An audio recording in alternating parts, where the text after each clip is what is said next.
잘 지내셨죠? 네, 저도 기도해 주신 덕분에 잘 다녀왔습니다. 제가 휴가 떠나기 전에 우리가 어디 말씀을 봤습니까? 사사기 말씀 봤죠. 예, 사사기 말씀을 봤었는데 이제 딱 끝났어요. 끝나면서 어떤 말씀을 볼까 기도하다가 제가 이제 룻기 말씀을 선택을 했습니다. 왜 룻기냐? 왜냐하면 이 룻기 같은 경우는요, 우리가 지금 어떤 성경을 앞에 봤죠? 사사기. 그 앞에는 사무엘상. 여러분 사무엘상과 이 사사기는 사실 따로 보는 성경이 아니라 같이 보는 거거든요. 근데 그 사이에 뭐 어떤 성경이 있어요?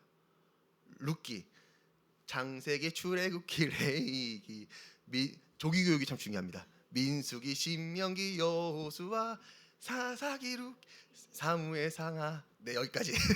그래서 사사기, 룻기, 사무엘상하는요 다 연결되어 있는 이야기예요. 그래서 사실 이거를 같이 보는 게 좋고, 이 룻기를 사이에 보는 이유가 또 있습니다. 왜냐하면 사사 시대 속은, 여러분 사사기는 어떤 시대였죠? 왕이 있지만 하나님을 왕으로 인정하지 않던 시대였고, 사무엘상은 왕이 등장하는 시대잖아요. 그러니까 왕이 없던 시대 속에서 진짜 왕이신 하나님이 어떤 일을 행하셨는가를 설명해 주는 책이 룻기인 거예요. 그러니까 사람들은 왕이 없어서 왕이 없다 생각하고 내 마음대로 행동했지만 사실 왕이신 하나님 계셨거든요. 그럼 그 하나님 뭘 하셨냐? 그걸 설명해 주는 게 이 룻기입니다. 그래서 이제 룻기서 말씀을 오늘부터 같이 좀 보려고 하는데, 저는 이 시간을 통해 기대하고 기도하는 게 있습니다. 하나님이 얼마나 크고 위대하시고 또 섬세하신지를 우리가 발견했으면 좋겠어요. 여러분 이 룻기서는 우리 에스더처럼, 또 다른 에스더 성경처럼, 여러 에스더 성경에는 어떤 단어가 한 번도 안 나옵니까? 하나님이라는 단어가 한 번도 안 나거든요. 그렇지만 하나님이 일하시고 역사하세요. 그걸 우리가 섭리라고 하죠. 통치하시고 다스리시는 거. 룻기도 마찬가지입니다. 참 하나님이 이렇게 통치하시고 다스리시는데 그게 참 섬세하세요. 그래서 우리가 이 말씀을 통해서 그 하나님을 깨닫고 발견했으면 좋겠습니다. 자, 오늘은 첫 시간이기 때문에 먼저 룻기가 어떤 성경인지를 볼 건데, 우리 1장 1절 말씀 같이 한번 읽어보겠습니다. 시작. 사사들이 치리하던 때에 그 땅에 흉년이 드니라. 유다 베들레헴의 한 사람이 그의 아내와 두 아들을 데리고 모압 지방에 가서 거류하였는데, 사사들이 치리하던 때에 유다 베들레헴을 포함한 이 가나안 땅에 뭐가 찾아옵니까? 흉년이 찾아옵니다.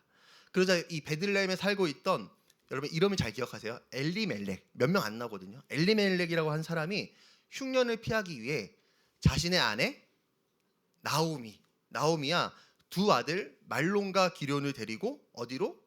모압 지방으로 피신을 갑니다. 거류래요. 잠시 피신을 갔다는 거예요.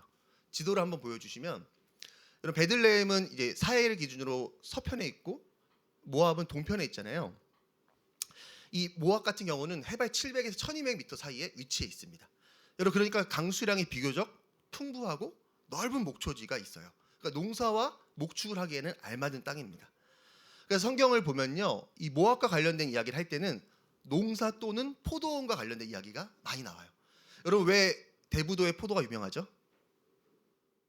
강수량이 많기 때문이잖아요. 그렇죠? 햇빛도 많고. 그러니까 이 모압도 보면요, 포도원과 관련된 이야기가 많은 거예요. 그러니까 살기 좋은 땅인 거고, 그런 흉년을 피하기 위해서, 다른 말로 하면은, 여러분 흉년을 피한다는 건 무슨 뜻이에요? 죽으려고 살려고 이 모압 땅으로 잠시 이사를 갔다는 거죠. 그런데 살기 위해 찾아간 모압 땅에서 이 가정이 어떤 일을 겪냐면, 자 1장 3절과 5절 말씀, 3절부터 5절 시작. 나오미의 남편 엘리멜렉이 죽고 나오미와 그의 두 아들이 남았으며, 그들은 모압 여자 중에서 그들의 아내를 맞이하였는데 하나의 이름은 오르바요 하나의 이름은 루시더라. 그들이 거기에 거주한 지 10년쯤에 말론과 기럨 두 사람이 다 죽고 그 여인은 두 아들과 남편의 뒤에 남았더라. 네, 남편 엘리멜렉이 죽어요. 살려고 갔는데 죽습니다. 그리고 모압 여자가 결혼한 두 아들 역시 10년이 되지 않은 때 죽습니다. 여러분 나오미 입장에서 생각해 보면요, 남편을 잃었어요. 자식도 잃었고, 그리고 뒤에 보면은 빈손이 되게 하셨다 하거든요. 재산까지도 다 있는. 그러니까 이로 말할 수 없고, 여러분 이런 거는 사실은 이런 분들을 만나면은 무슨 말로 위로해야 할지를 사실 모르겠잖아요. 그렇죠? 그러니까 말로 표현할 수 없는 가슴 아픈 일을 이 가정이 겪었다는 거예요. 여러분 고대 사회에서 여성은요, 혼자서 경제 활동을 할 수 없었습니다. 그래서 남편과 아들, 그러니까 그 집안의 남자가 다 죽었다는 건 뭘 의미해요? 소망이 끊어졌다는 거예요. 살 수 없고 살아갈 이유도 없고 아무것도 모든 가능성이 제로가 된 텅 빈 상태가 되었다는 거죠. 여러분 그런 텅 빈 상태로 이 나오미가 어떻게 하냐면 다시 유대 고향인 베들레헴으로 돌아옵니다. 이 베들레헴도 잘 기억하세요. 그리고 자신의 두 며느리인 오르바와 룻에게 자신을 따라오지 말고 새 삶을 살라고 이야기를 해요. 여러분 그런데 둘 중에 어떤 며느리가 이 모압 땅에 남고 어떤 며느리가 나오미를 따라 베들레헴으로 돌아옵니까? 오르바가 모압 땅에 남고 룻이라는 며느리가 끝까지 나오미를 따라갑니다. 그때 이런 고백을 해요. 우리 1장 16절과 17절 말씀 시작. 룻이 이르되 내게 어머니를 떠나며 어머니를 따르지 말고 돌아가라 강권하지 마옵소서. 어머니께서 가시는 곳에 나도 가고 어머니께서 머무시는 곳에서 나도 머물겠나이다.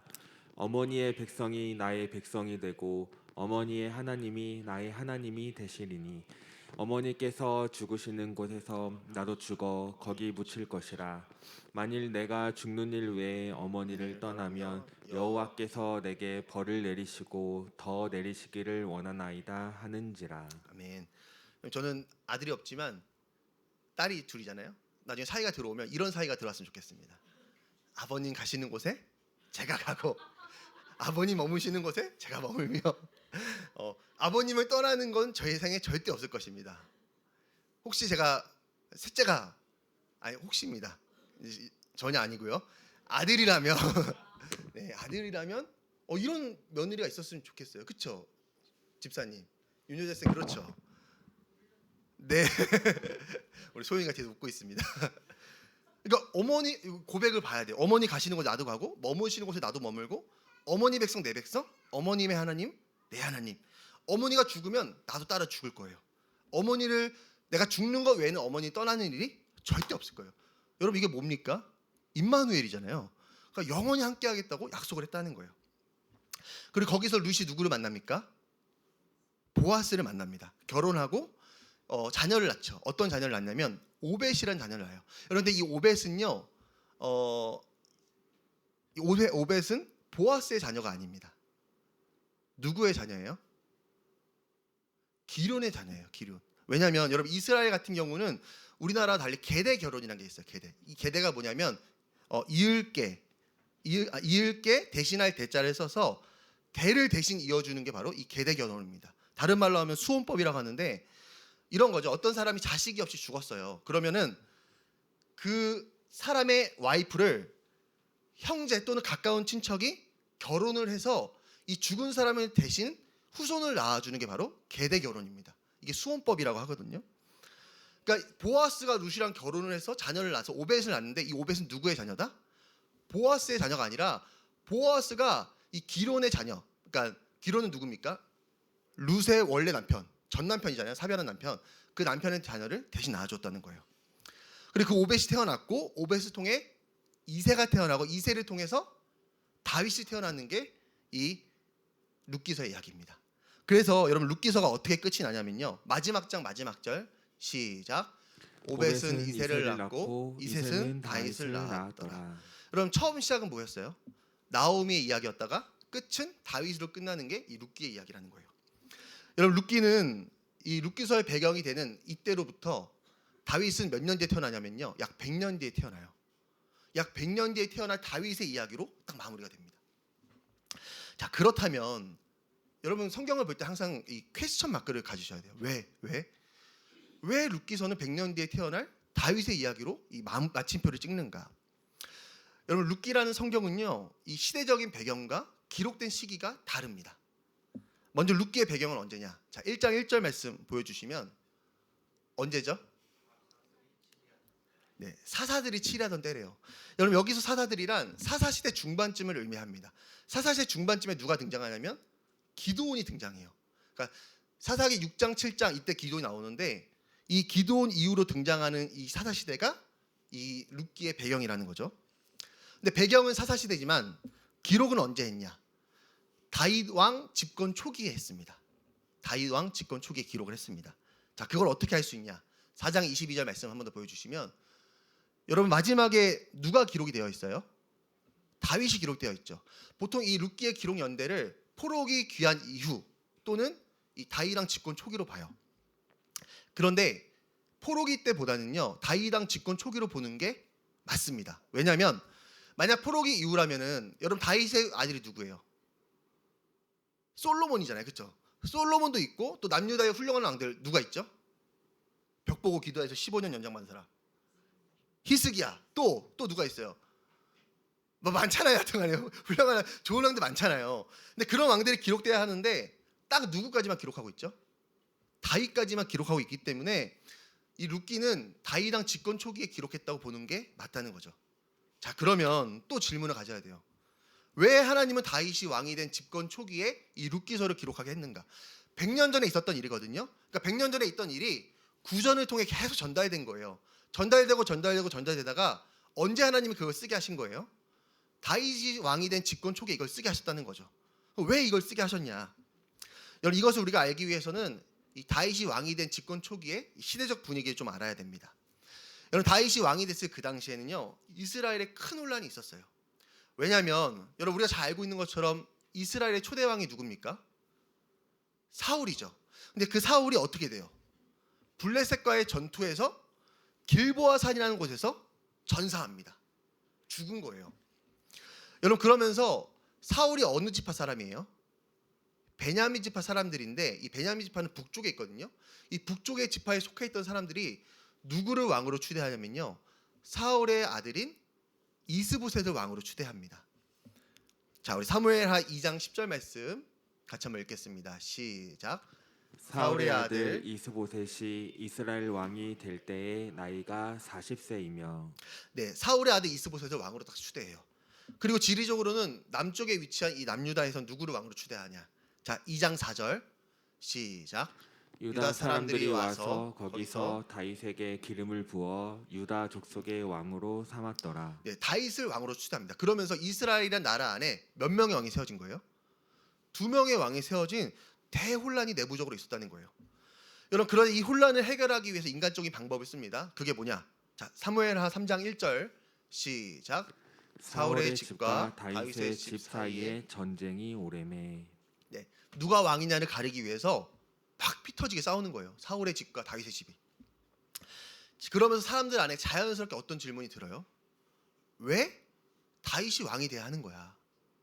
상식적으로 생각해 보세요. 여러분 사울의 아들 이스보셋이 왕이 되는 건 이유가 있어요. 왜냐하면 왕족이니까. 그 근본이 있잖아요. 왕가니까. 근데 다윗은 아니거든요. 다윗은 어디 출신입니까? 목동 출신이에요. 풀피를 불면서 양치던 사람이 다윗이에요. 그러니까 왜 다윗이 왕이 돼야지라는 근원적인 질문이 생긴 거예요. 여러분 그런 근원적인 질문에 대해서 하나님이 답을 해주시는 겁니다. 왜 다윗이 왕이 돼야지만 답을 해주는 게 바로 룻기라는 거예요. 그러니까 룻기는 다윗이 왕이 돼야 하는 이유를 설명해주는 책입니다. 다시 말해 다윗은 어느 날 갑자기 하늘에서 뚝 떨어진 그런 왕이 아니라 하나님이 아주 오래전부터 준비해 오신 왕이라는 거예요. 언제부터 준비하신 거예요? 배경이 언제라고 했죠? 사사시대 때부터 100년 전부터 아니 창세전부터 하나님이 다윗을 준비해 오셨다. 왜 다윗이 왕이 돼야 했냐고? 하나님이 세우셨기 때문이다. 그게 이유라는 거예요. 여러분 룻기는 단순히 한 가정에 일어난 일들을 기록한 성경이 아닙니다. 하나님이 다윗을 어떻게 준비하셨고 다윗 왕조의 기원이 무엇인지를 설명해 주는 책이 이 룻기라는 거죠. 여러분 그런 룻기의 배경이 사사기입니다. 사사기예요. 이게 또 중요해요. 여러분 사사시대는 어떤 시대였죠? 우리 사사기를 대표하는 말씀 같이 한번 외워볼까요? 시작. 그때에 이스라엘에 왕이 없으므로 사람이 각기 자기의 소견에 옳은 대로 행동했더라. 여러분 사사시대는요 무질서 무자비 무정부입니다. 그러니까 영적으로 어둡고 사회가 혼탁했어요.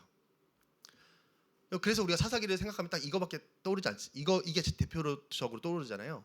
왕이 없었다. 자기 소견에 옳은 대로 행동했다. 그러니까 사람들이 막 자기가 마음대로 자기가 기준돼서 살았다는 거예요. 여러분 그런데 그렇게 영적으로 혼탁하고 세상이 아직 어두운 그때에 하나님이 누구를 준비하셨습니까? 다윗을 준비해 주셨습니다. 여러분 분명 사사시대 때 사람들은요 하박국 선지자처럼 이렇게 말했을 거예요. 하나님 도대체 어느 때까지입니까? 왜 이 악행을 그냥 보고만 계십니까? 아니 사람들이 이렇게 자기소견에 오른 대로 살고 있잖아요. 왜 거짓된 자들을 방관하시고 악인들의 의로운 자를 삼키는 이 악한 시대를 그냥 보고만 계신 거예요. 당장에 하나님의 일하심이 보이지 않고 느껴지지 않으니까 마음 대타 답답해서 하나님을 향해 따지기도 했을 것이고 또 속으로 끙끙거리며 괴로웠을 거라는 거예요. 그러나 하나님은 아무 일도 하지 않으신 것이 아니에요. 조용히 그러나 정확하게 누구를 준비하셨습니까? 나오미와 룻과 보아스를 통해 다윗을 준비하셨습니다. 여러분 우리가 일상을 살다 보면요 맨날 이랬으면 좋겠는데 이럴 때가 참 있죠. 하나님의 일하심이 딱딱 들어맞아요. 야 진짜 기가 막혀. 정말 한치의 오차도 없이 하나님이 우리의 삶에 일하실 때가 있습니다. 통장에 돈이 없는데 갑자기 막 누가 100만 원 1000만 원 이사를 가야 되는데 날짜가 안 맞네. 며칠 안 남았는데 거기 이삿집 있죠. 거기 제가 들어가려고 갑자기 막 누가 들어오고. 여러분 어떨 때는요 진짜 하나님의 역사하심이 막 피부로 느껴질 만큼 막 우리가 이거 소름 돋는다고 하잖아요. 그렇게 느껴질 때도 있어요. 여러분 그런데 우리 일상에는 그럴 때보다 그렇지 않을 때가 더 많습니다. 아니 하나님 보고 계신 거예요? 아니 이쯤 되면 이제는 뭔가 조그만한 손바닥만한 구름이라도 좀 보여주셔야 되고 아니면 뭐가 가게하기라도 좀 되게 하셔야 되고 뭔가 아니면 조금이라도 변화된 김이라도 있게 하셔야 되는데 하나님 보고 계세요? 이런 답답한 순간들이 훨씬 많다는 거예요. 여러분 그런데 그럴 때도 하나님은 일하고 계십니다. 여러분 믿으십니까? 내가 원하는 때 문제가 해결되지 않고 원하는 대로 일이 진행되지 않아서 답답하고 눈에 보이지 않아서 힘들 때에도 지금도 하나님은 일하고 계시다는 거예요. 마치 사사기라고 하는 영적으로 가장 어두운 그 시대에 하나님이 다윗이라고 하는 빛의 전달자를 정확하게 준비하고 계셨던 것처럼 하나님은 지금 이 순간에도 오늘도 우리의 삶의 구원을 준비하시며 한치의 오차도 없이 우리의 삶을 인도해 가고 계시다는 거죠. 여러분 그래서 그리스도인들에게는요 실패가 없습니다. 왜요?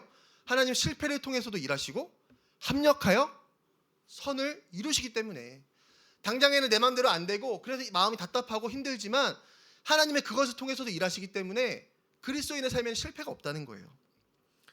여러분 그래서 성경은 그런 하나님을 이렇게 표현합니다. 우리 이사야 45장 말씀 시작. 구원자 이스라엘의 하나님이여 진실로 주는 스스로 숨어 계시는 하나님이시니이다. 여러분 여기서 이 숨어 있다는 말은요 꽁꽁 감춰져 있어서 아무것도 못한다 이런 뜻이 아닙니다. 보이진 않지만 지금도 일하고 있다는 거예요. 여러분 그 백조 혹시 보셨습니까? 아니 우리 탄청하면 오리 있잖아요. 오리가 이렇게 되게 막 이렇게 다니지만 물 밑은 어떻게 하고 있죠? 파파파파파 이러고 있잖아요. 그러니까 하나님은 지금 보이지 않지만 우리의 모든 인생과 역사 가운데 개입하셔서 우리의 삶을 통치하고 다스리고 계시다는 거예요. 여러분 지금 우리가 예배드리고 있는 이 시간에도 하나님은 일하고 계십니다. 여러분 우리가 잠자고 있는 시간에도 하나님 뭐 하고 계세요? 일하고 계세요. 그래서 하나님은 어떤 하나님이라 이야기하죠? 졸지도 주무시지도 않는다. 하나님 우리의 모든 인생 가운데 역사하신다는 거죠. 그래서 결국에는 이런 은혜를 베풀어 준다고 성경은 이야기합니다. 로마서 8장 28절 시작. 우리가 알거니와 하나님을 사랑하는 자 곧 그의 뜻대로 부르심을 입은 자들에게는 모든 것이 합력하여 선을 이루느니라. 네, 모든 것이 합력하여 선을 이루게 하신다는 거예요. 당장에는 아닌 것처럼 보이지만 당장에는 뭔가 어긋난 것처럼 보이지만 결국에는 하나님이 합력하여 선을 이루십니다. 사랑하는 우리 성도님들, 여러분 하나님은 지금도 일하고 계세요. 우리가 가정과 회사에서 바쁘게 일하고 육아하고 있는 그 한 주의 모든 시간에도 하나님이요 계속 일하고 계십니다. 심지어 잠을 자는 그때도 여러분 일하고 계십니다. 여러분 그래서 우리는 우리의 삶에 일어난 어떤 일들, 문제가 해결됐을 때 그것을 뭐라고 이야기하지 않아요? 우연이라 이야기하지 않아요. 왜냐하면 우연처럼 보이는 그 사건 뒤엔 누가 계시기 때문입니까? 하나님이 계시거든요. 내주 하나님이 항상 일하고 계시기 때문에 여러분, 그래서 우리는 우연이 아니라 섭리라고 이야기합니다. 섭리. 섭리는 뭐냐면 통치와 다스리심이에요. 하나님이 우리의 삶을 통치하고 다스리신다. 여러분, 하나님은 눈에 보이는 곳에서만 일하시는 분이 아니라 보이지 않는 곳에서도 일하고 계십니다. 저는 우리 모두가 이러한 신실하신 하나님을 기억하심으로 그 하나님을 믿고 의지할 수 있는 우리 모두가 되기를 예수님의 이름으로 축복합니다. 아멘. 이처럼 룻기는요, 다윗 왕 집권 초기에 이렇게 기록이 되었다는 거예요. 자, 그러면 하나님은 왜 다윗을 준비하시고 왕으로 세우셨는가? 다윗을 준비하셨다면 이 다윗을 통해서 하고자 하시는 일이 있는 거잖아요. 무슨 일을 하고자 하시는가? 여러분, 성경에서 다윗은 궁극적으로 누구를 의미합니까? 예수님을 의미합니다. 그러면 바꿔 말하면 하나님께서 예수님을 이 땅에 보내셔서 예수를 통해 하고자 하시는 일이 무엇인가? 그것을 룻기를 통해 알 수가 있어요. 자, 우리는 그것을 나오미라고 하는 한 여인의 인생을 통해서 찾아보려고 합니다. 여러분, 룻기서를 딱 보면요, 시작부터 어둡죠. 룻기는 나오미 인생에 닥친 세 가지의 비극으로 이야기가 시작이 됩니다. 자, PPT 한번 표 보여주시면, 표 혹시 한번 보여주세요. 이거 그 다음 거 보여주세요. 그 전 거, 이 전 거요. 네. 여러분, 먼저 첫 번째로 어떤 비극이 닥치죠? 흉년이 찾아와요. 그리고 흉년을 피해간 땅에서 두 번째 비극, 남편이 죽습니다. 그 10년이 되지 않은 때에 두 아들이 죽습니다. 그러니까 꼬리에 꼬리를 무는 비극이 나오미의 인생에 있었다는 거예요. 자, 그 결과 나오미의 인생이 어떻게 되는가? 성경은 나오미의 처참한 인생을 이렇게 표현합니다. 우리 5절 말씀 시작. 말론과 기럧 두 사람이 다 죽고 그 여인은 두 아들과 남편의 뒤에 남았더라. 가족들이 다 죽고 이 여인은 홀로 남았대요. 세상에 홀로 남았다는 거예요. 텅 빈 인생이 되었습니다. 물론 나오미에게는요, 두 며느리인 이 오르바와 룻이 있습니다. 그런 남편과 두 아들이 죽고, 여러분, 이 남편 두 아들이 뭐가 없이 죽었어요? 자손이 없이 죽었잖아요. 그러니까 당장에 현실적으로 닥친 이 문제, 여자는 일할 수 없거든요. 그러니까 이 내 삶에 닥친 이 문제를 해결할 모든 가능성이 완전히 다 사라져 버렸다는 거예요. 남자가 있어야지만 생계를 유지할 수가 있는데 그냥 아무것도 할 수 없는 텅 빈 인생이 되었다는 거죠. 자, 그런데 그런 텅 빈 인생을 여러분 누가 채워주십니까? 룻이 아니에요. 보아스가 아니에요. 하나님이 채워주십니다. 자, 하나님이 무엇을 채워주시는가? 자, 표를 한번 보여주시면, 먼저는 여러분 먹을 것을 채워주세요. 먹을 것. 나오미가 다시 고향으로 돌아가겠다는 생각을 왜 합니까? 하나님께서 먹을 것을 주셨다는 소식을 듣고 결정합니다. 그러니까 먼저 하나님은 그의 줄임배를 채워주십니다. 두 번째로 하나님은 나오미의 외로움을 채워주십니다. 여러분, 지금 나오미는 낯선 땅에 남편과 자식 없이 혼자 남겨진 상태예요. 여러분, 외롭습니까? 안 외롭습니까? 외롭죠. 아니, 뭐 아는 게 있어야지. 아무것도 없잖아요. 너무 외로운 거예요. 근데 그런 나오미에게 하나님은 룻이라고 하는 믿음의 동역자를 붙여주세요. 근데 이 룻이 껌딱지예요. 임마누엘. 늘 함께하면서, 늘 동행하면서 함께 하는 외로움을 채워주는 하나님이 은혜를 주셨다는 거예요. 세 번째로 하나님 나오미의 미래를 채워주십니다. 미래. 여러분, 우리가 앞으로 살펴보겠지만 보아스는 룻과 결혼해서 오벳을 낳습니다. 네, 아까 말씀드렸죠. 오벳은 계대 결혼법을 따라서 보아스의 아들이 아니라요, 이 나오미의 전 남편의 아들입니다. 이 기럧의 아들이에요. 기럧의 아들이 돼서 기럧의 가문을 잇게 됩니다. 다시 말해 하나님은 끊어진 줄만 알았던 엘리멜렉의 가문을 이 오벳을 통해서 다시 세워주셨다는 거예요. 말론입니다. 말론. 제가 잘못 설명했어요. 말론. 예, 죄송합니다. 룻의 남편은 말론입니다. 오르바의 남편이 기럧이고요. 그러니까 말론의 아들이 돼서, 오벳이 말론의 아들이 돼서 말론의 가문과 기업을 잇게 됩니다. 자, 마지막으로 하나님은 나오미의 찬송을 회복시켜 주세요. 여러분, 다시 베들레헴으로 나오미가 딱 돌아왔을 때 나오미가 스스로를 가리켜 뭐라 이야기하죠? 나를 나오미라 부르지 말고 뭐라 불러라? 마라라 불러라. 여러분, 나오미라는 이름의 뜻은요, 기쁨, 희락, 사랑스러움이에요. 나오미는 사랑스러운 여자예요. 근데 마라는 고통, 괴로운 쓴맛입니다. 그러니까 사랑스러웠던 그녀가 다시 고향으로 돌아왔을 때는요, 몸도 마음도 영도 쓰라리고 고통스러운 상태가 되었다는 거예요. 근데 그런 나오미의 삶을 하나님이 어떻게 변화시켜 주시는가? 자, 우리 1장 14절 말씀을 읽겠습니다. 시작. 여인들이 나오미에게 이르되 찬송할지로다. 여호와께서 오늘 내게 기업 물을 자가 없게 하지 아니하셨도다. 이 아이의 이름이 이스라엘 중에 유명하게 되기를 원하노라. 네, 원망이 아닌 찬송과 기쁨으로 그녀의 삶을 변화시키시고 채워주십니다. 이처럼 하나님은요, 양식으로 나오미의 줄인 배를 채워주셨어요. 그리고 나서는 룻을 통해 그녀의 외로움을 채워주셨습니다. 오벳을 통해서는요, 미래와 소망과 꿈을 채워주셨어요. 꿈꾸게 하셨어요. 이런 가정, 이런 삶. 마지막 찬송으로 그녀의 영혼을 채워주십니다. 보면요, 하나님이 그녀의 텅 빈 그릇을 차곡차곡 쌓아주시는 거예요. 배를 채워주시고, 곁을 채워주시고, 그녀의 미래를 채워주시고, 입술에 찬양을 채워주십니다. 여러분, 그래서 오늘 성경은요, 그 하나님을 이렇게 이야기합니다. 우리 6절 말씀 같이 한번 읽겠습니다. 시작. 그 여인이 모압 지방에서 여호와께서 자기 백성을 돌보시사 그들에게 양식을 주셨다함을 듣고 이에 두 며느리와 함께 일어나 모압 지방에서 돌아오려 하여. 여호와께서 자기 백성을 돌보셨다. 여호와는 어떤 분이시다? 자기 백성을 돌보시는 분이시다. 여러분, 여기서 이 돌보다는 말이 히브리어로 파카드인데, 파카드란 단어는요, 방문하다, 세심하게 돌보다는 뜻을 가지고 있습니다. 다시 말해 하나님은 나오미의 텅 빈 인생을 방문하신 거예요. 방문하셔서 어떻게 하십니까? 세심하게 그녀의 인생을요, 돌봐주셨다는 거죠. 사랑하는 우리 성도님들, 여러분, 우리가 믿는 하나님은 어떤 분이십니까?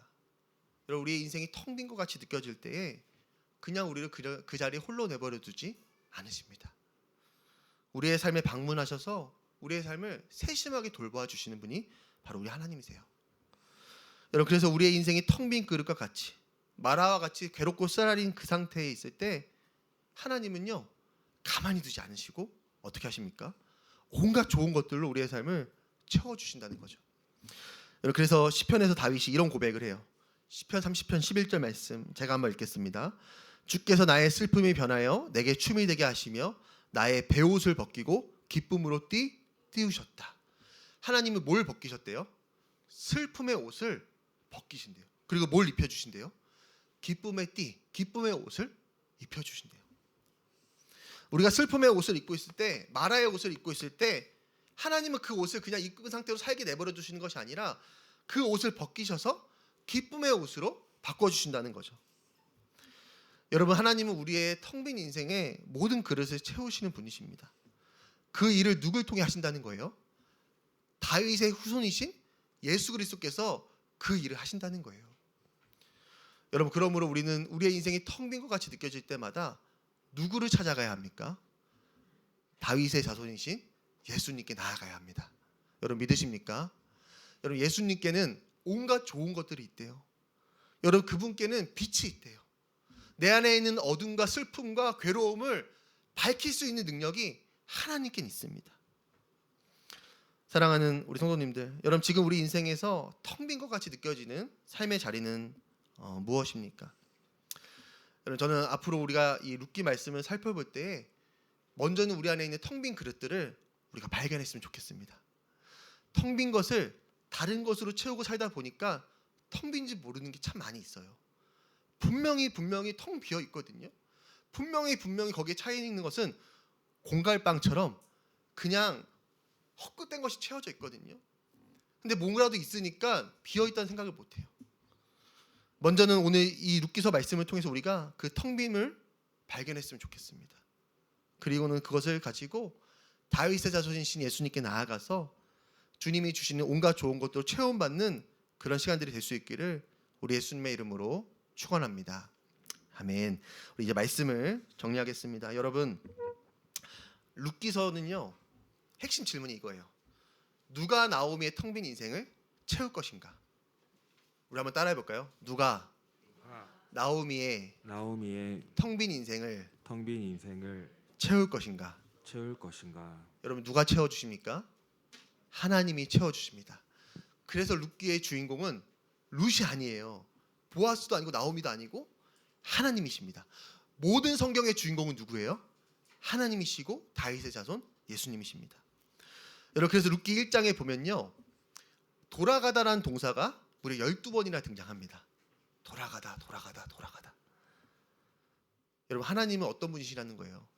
하나님께 돌아오는 자, 하나님께 돌이키는 자. 여러분 그래서 호세아서에 어떤 말씀이 있죠? 여호와께 돌아가자. 하나님은 자기에게 돌이키는 자, 삶의 방향을 바꾸는 자, 안기는 자들의 삶을 채워주신다는 거예요. 여러분 누가 과연 우리의 텅 빈 인생을 채울 수 있는가라는 이 룻기의 핵심 질문은요, 사실 하나님의 초청입니다. 누가 채울 수 있겠어? 누가 우리의 슬픔의 옷을 벗길 수 있겠어? 하나님이 하실 수 있다는 거예요. 여러분 저는 우리의 슬픔을 기쁨으로 바꾸실 수 있는 하나님께 우리의 모든 인생의 짐들을 맡길 수 있었으면 좋겠습니다. 여러분 우리 하나님은 지금도 일하고 계십니다. 우리 지금도 일하고 계시는 그 하나님 기대하면서 우리 이 찬양 같이 했으면 좋겠는데요. 우리 아버지는 지금도 일하시네. 우리 함께 찬양합니다.